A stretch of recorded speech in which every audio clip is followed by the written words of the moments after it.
The Zoot Suit Riots.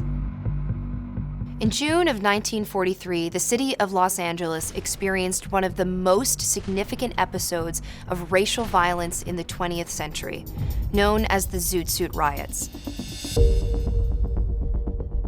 Racial tensions had been rising in the city and were made only worse by the biased reporting of the Los Angeles media.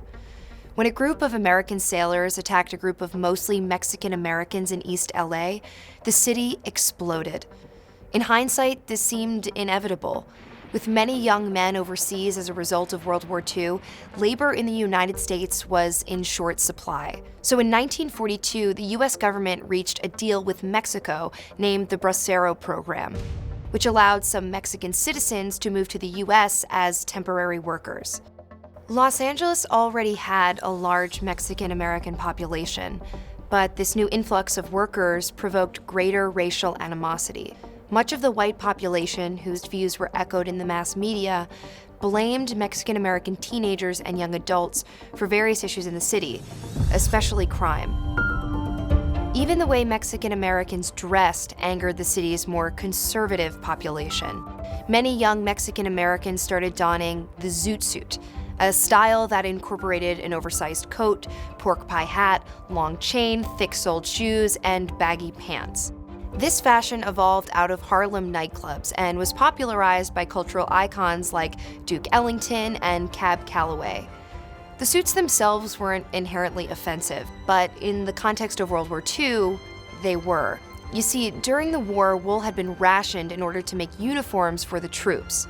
The very manufacturing of zoot suits, with their excessive use of fabric, was banned, but a black market developed, and so those zoot suit-wearing Mexican Americans, known as pachucos, were seen as unpatriotic.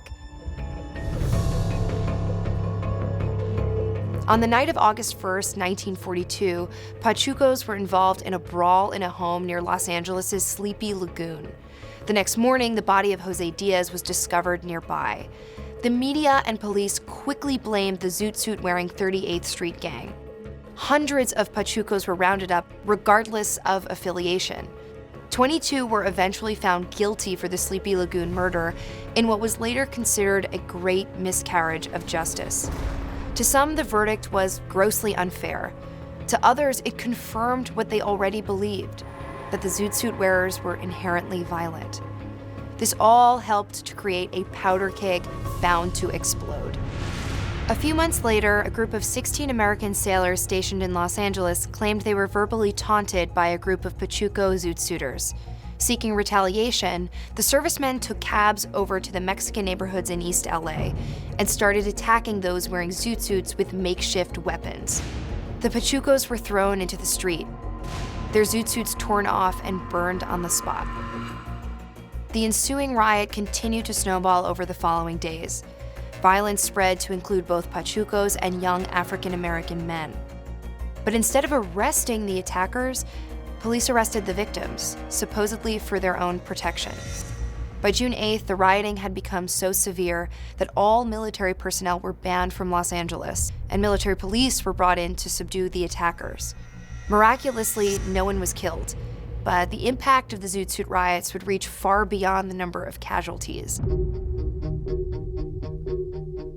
Once the dust had settled, Governor Earl Warren commissioned a report that was meant to paint Californians in a more positive light.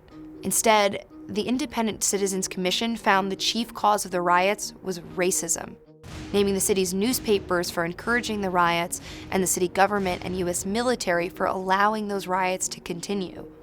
Historians view the Zoot Suit riots as a culmination of anti-Mexican racism that had been building for years in Los Angeles, exacerbated by the stresses of World War II.